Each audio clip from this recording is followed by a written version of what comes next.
A Jacksonville beach man says the rash of nor'easters that we've had in recent months has stirred up new worries that he has. He says he can't help but notice that the dunes on local beaches are just not substantial enough to protect the area in a major hurricane.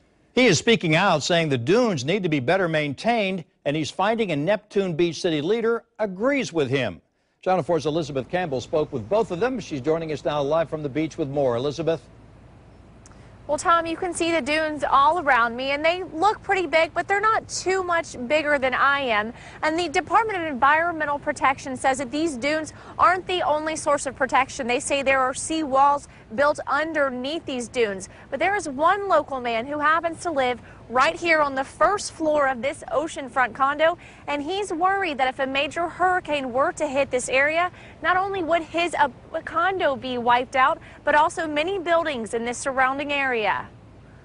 There's no way we're going to stop a 28-foot surge, but how about a 5-foot surge or a 10-foot surge?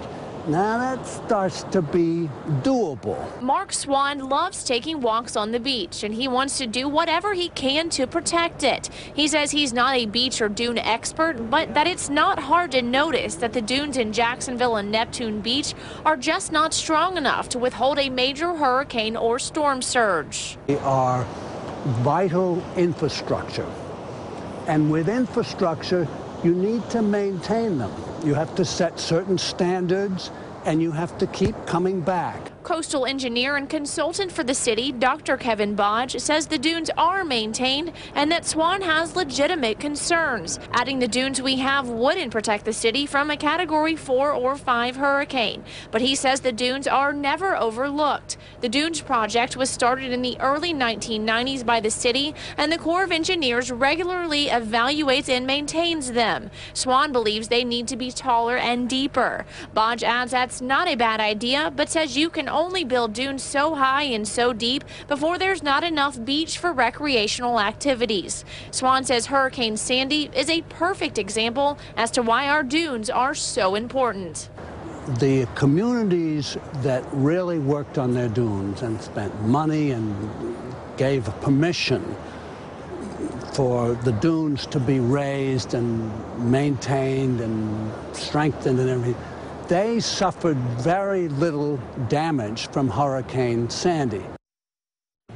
Now, another thing Dr. Bhatt says is evidence that the dunes have actually improved over the years. We have this picture from the 1960s of Jacksonville Beach, and you can see it doesn't look like there's a very large area of dunes at all. But then we also have, if we can go to the next picture, it's a more recent picture of Jacksonville Beach from around 2011, and you can see that that area of dunes has gotten much bigger. So Dr. Bhatt says that the dunes are a priority of the city, and it's something that they will remain and continue to watch over throughout the years. Reporting live from Jacksonville Beach, Elizabeth Campbell, Channel 4, the local station.